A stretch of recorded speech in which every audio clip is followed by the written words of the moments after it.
Welcome to Tennis Spin, where we put our spin on your tennis. Today, I'm going to be talking about sweet spot. Where exactly is the sweet spot on your tennis racket? Stay tuned. So I've been wanting to do this video for a little while now, but the guy who just walked in, one of our customers, kind of asked me a strange question.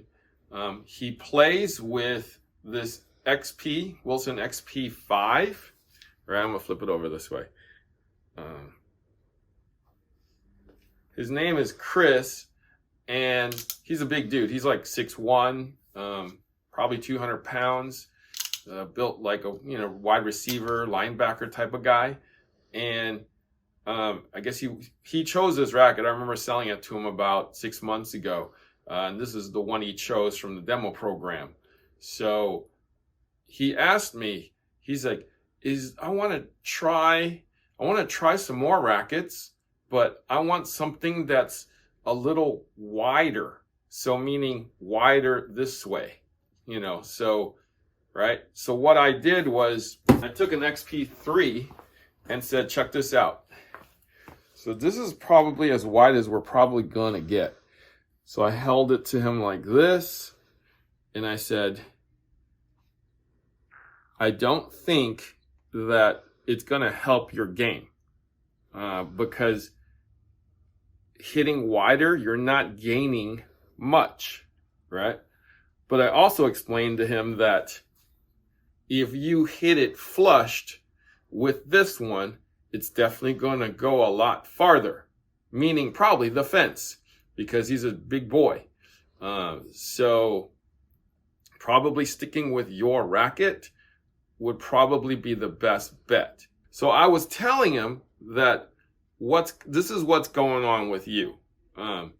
When you look at anybody, like any of the pros in the tennis magazine or Inside Tennis or any of the publications, when you see somebody hit a forehand, you see this. Right? The racket's out in front, the ball's hitting the strings. My eyes are still eyeballing the back of my strings here, right? So you see that?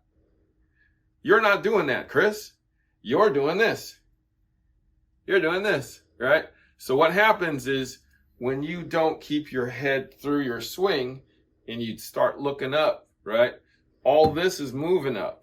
Therefore, your swing goes like this, and you start hitting the side of the racket, like over here, the frame, sometimes the top of the frame, because there's too much going on the top of your chin to your shoulders to your upper body, therefore jerking this racket up, right? Instead of staying right in the sweet spot, right? So where exactly is the sweet spot then? Well, I'm going to tell you right now. Bring the camera in here. So, on Chris's racket, this is a 103, I believe. Now, I can tell you this already. Follow along with me.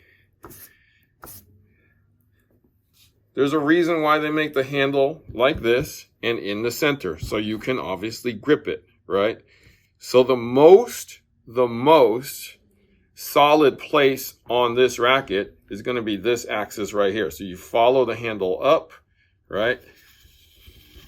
Right there. Okay?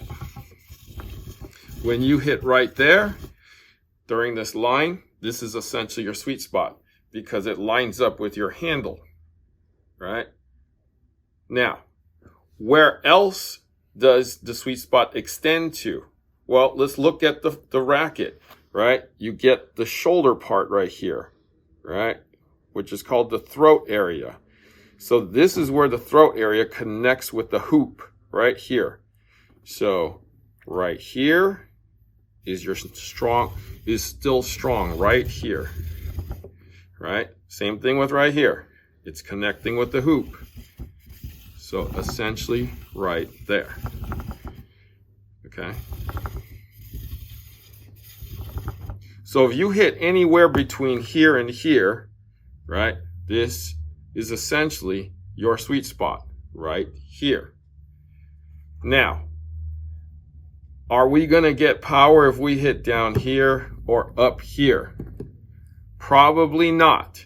So just to be, perfectly clear with you, if you hit the ball here, out here, it's probably not going to perform very well. So as you can see, it thins out there, and these are small. These are short, right? And it gets wider and wider. So this basically is just to keep the strings and the racket in balance with tension. So looking at here, so as you see, it gets consistent right about here, right? So let's say right about here is where your sweet spot can start, right? 4th string up, okay? Now it gets longer as you go into the center, so that tells you that your main sweet spot, is probably here to about here, okay? Now at the top, it's the same way, right? If you hit right here, you're probably going to frame it. So that doesn't really work. The second one doesn't work. The third one starts to work a little bit better. The fourth one for sure. So here, okay? So essentially, right here, where the square is your sweet spot, okay? To gain the most out of your racket, if you hit flat, would be right here. This is the center of the racket, okay? For most players who hit with a Western forehand, extreme Western forehand, you're probably going to contact out here and high, right? Either way, up here or up here. Because what happens is it contacts 4th string, 3rd string sometimes, snaps into 5th string, 6th string sometimes, right about here, and then ball leaves, right? Sometimes it actually goes into the center, depending on how much. If you're Nadal, you're probably moving a bunch of these strings. So either way, here or here. But for, high performance people that are 4-5s and up, 4-0s and up, your sweet spot's higher. That's just how it usually is, because you're starting, your contacts are here, and then it slides almost into that sweet spot. Plus, when you're higher here, the ball is actually easier to control, as it stays on the string bed just a hair longer for the racket to bend and then shoot out. So for you guys, your sweet spot's up here. For flat hitters, it's probably here to about here, okay? But if you guys are breaking strings way up here, you're shanking a lot. For, anywhere along the frame that's outside of this sweet spot, you're shanking the ball a lot. If you're breaking them here below, right, you're getting jammed way too much, right? Get away from that ball a little bit more. If you're breaking strings out here, right, well, you got to keep your eye on the ball a little more, okay? So anywhere, I would say, in this dark neighborhood would be your sweet spot. And this is why I'm telling you that this straight up, obviously you want to hit it here if you're hitting flat. But the bracing here is what's helping stabilize these strings. So there, okay? So it doesn't matter if it's this size or bigger, right? Your sweet spot is going to remain, pretty much about this size, right? So I'm going to show you on a slightly smaller racket, this Technifiber XCT T-Fight 305. Okay, so essentially we'll do the same thing. this is a slightly denser string pattern, but your middle axis is going to be here. It's got a broken string, right? What happens in the shoulders where it connects is going to be right about here. Right about here, right? So we can't 1, 2, 3, 4, 1, 2, 3, 4, right here, essentially. 1, 2, 3, 4. So here would be ideal.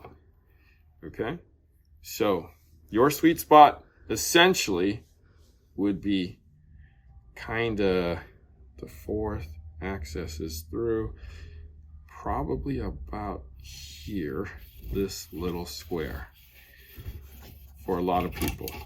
Okay, my painted area. Okay, so even for you extreme top spinners, the balls are gonna contact in these areas to slide in. But that's essentially a sweet spot right there. Let's take a look at, does it really change a whole lot? Not really, guys. Look, well, these two are almost the same head size, but as you can see, we're talking about maybe a string or two, but not a whole lot of difference there, right? Your sweet spot's going to be the sweet spot. You got to hit it in the sweet spot.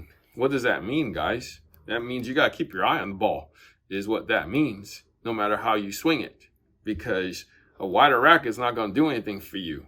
A bigger racket's probably not going to help you keep the ball in.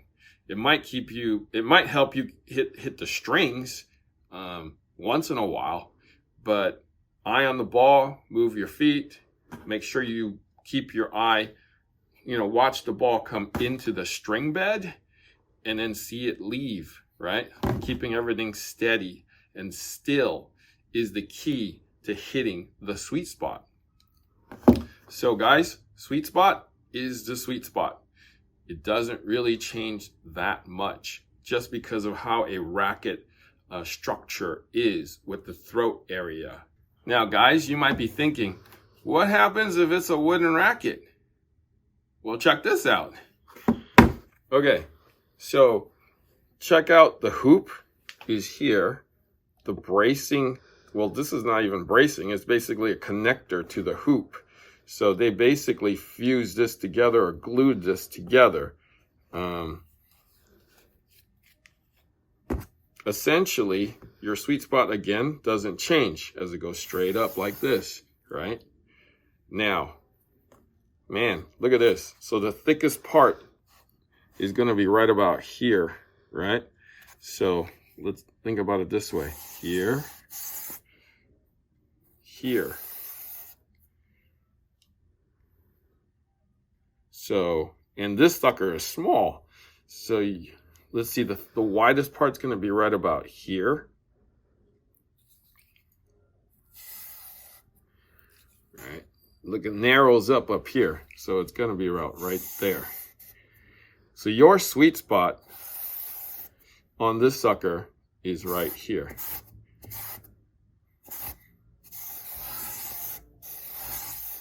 Right.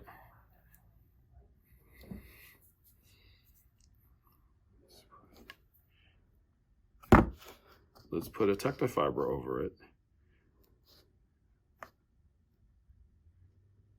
See how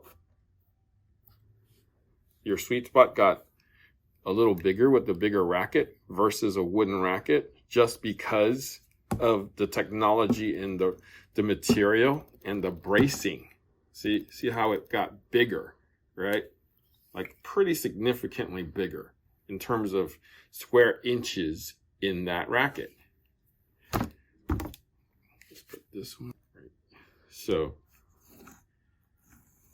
even with this one, it's pretty, you're getting a bigger surface area to hit on with these new rackets compared to a wooden racket. Okay? So I just explained to you where your sweet spot is and how you actually have to keep your eye on the ball to hit a perfect shot. So wider's not going to help you. Bigger's really not going to help you. So just technique, footwork, and again, eye on the ball. Okay? Don't jerk your chin. Don't jerk your head, right? Hit the ball before you look up and see where the ball went. Very, very important. All right? Thank you for watching Tennis Spin, where we put our spin on your tennis.